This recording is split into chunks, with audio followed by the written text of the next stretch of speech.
nasa bukana na ng butas ang pamato at nakadikit yan sa banda. Ganon din yung pitsa.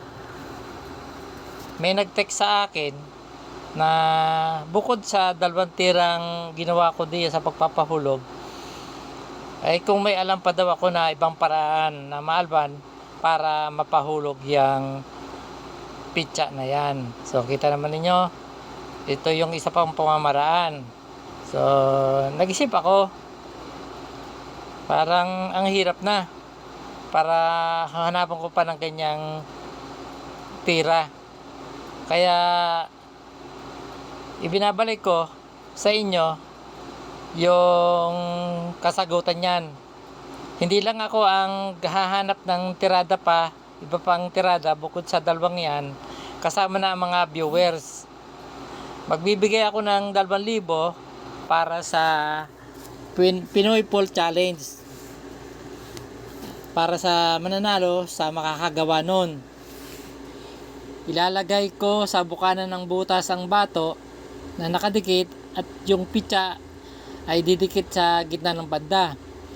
Pinakita ko na yan sa dalawang style ng pagpapahulog ng pitsa. 3 beses nyong gagawin para hindi magbukang accidental shot. Yung bang parang tiniren nyo na sure ball, dahil 3 times yung ang ginawa yan, dapat ay sa maliit na butas nyo gagawin yan. At dapat libilado ang mesa, hindi pwede yung tagilid dahil mabibisto ko rin yan. I-slow din ninyo para kitang kita namin ang takbo ng bato at kung saan nyo tinira.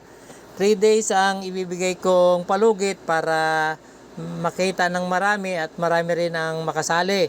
Open yan sa lahat ng mga players, kasali diyan ang mga primerang players.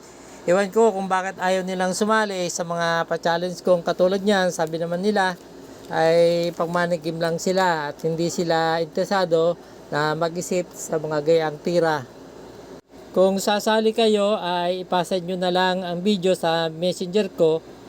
Kung sakali na marami ang nakahula at nakagawa niyan, ay paghahatian ng unang 4 na tao na nagpasa ng video. Doon ko bibigay ang premium, tigpa 500 sila. Follow the rules para hindi ma-technical ang inyong entry. Isang FB account, isang entry lang ang pwede nyong salihan. Ano pang hinihintay ninyo?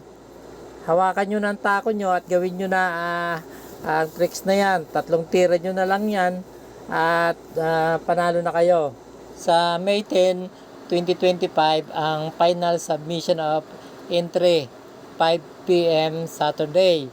At diyan ay ipakikita ko kung sino ang nanalo na video ang kanilang ginawa at ipapakita ko rin yung aking ginawang tira diyan. So maraming salamat.